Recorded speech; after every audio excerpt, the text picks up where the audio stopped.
بسم اللہ الرحمن الرحیم۔ الصلاۃ والسلام علیک یا سید یا رسول اللہ، الصلاۃ والسلام علیک یا سید یا حبیب اللہ، لا تعداد درود و سلام ہمارے پیارے آقا حضرت محمد مصطفیٰ صلی اللہ تعالیٰ علیہ وآلہ وسلم اور آپ کے آل پر۔ ویور میں مشتاق احمد، آپ دیکھ رہے ہیں یوٹیوب چینل 12 ماہ کی نفلی عبادات۔ حرف آغاز 12 ماہ کی نفلی عبادات پر خوبصورت 12 ماہ کی نفلی عبادات کا حرف آغاز۔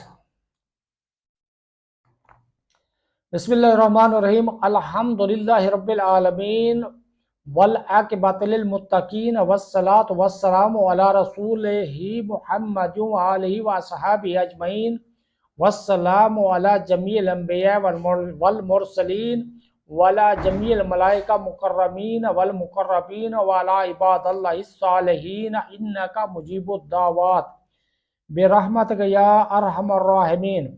اما بعد فاعوذ باللہ السمیع العلیم من الشیطان اللعین الرجیم۔ بسم اللہ الرحمن الرحیم۔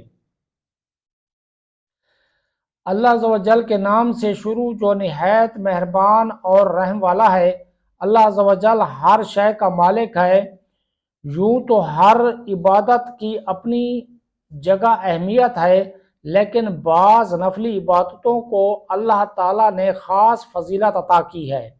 جس طرح انبیاء کرام علیہم السلام میں حضور نبی کریم علیہ السلام کو فضیلت حاصل ہے، جس طرح اللہ عز و جل کو حضور نبی کریم علیہ السلام محبوب ہیں، اسی طرح فرض عبادتوں کے ساتھ ساتھ نفلی عبادت کرنے والا بھی اللہ عز و جل کو محبوب ہے۔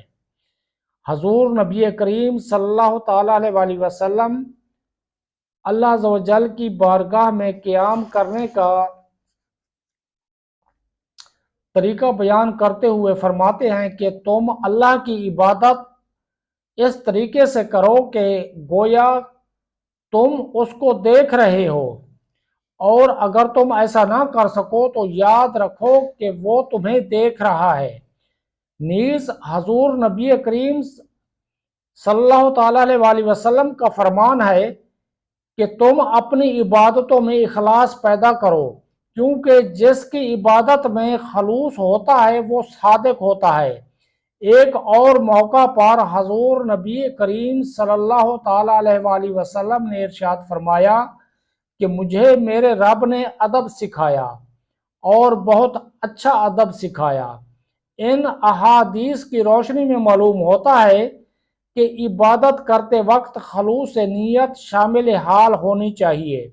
اللہ عز و جل کی بارگاہ میں بندہ ادب اور عاجزی کے ساتھ کھڑا ہو۔ اللہ عز و جل کو عاجزی نہایت پسند ہے۔ اپنی دعاؤں میں خشوع و خضوع پیدا کرے تاکہ وہ دعائیں بارگاہ الہی میں درجہ قبولیت حاصل کریں۔ ان متبرک اور فضیلت والی عبادتوں میں قیام کی بہت بڑی فضیلت ہے۔ ویور آپ تک کے لیے اتنی، اپنا خیال رکھیے۔ اللہ حافظ۔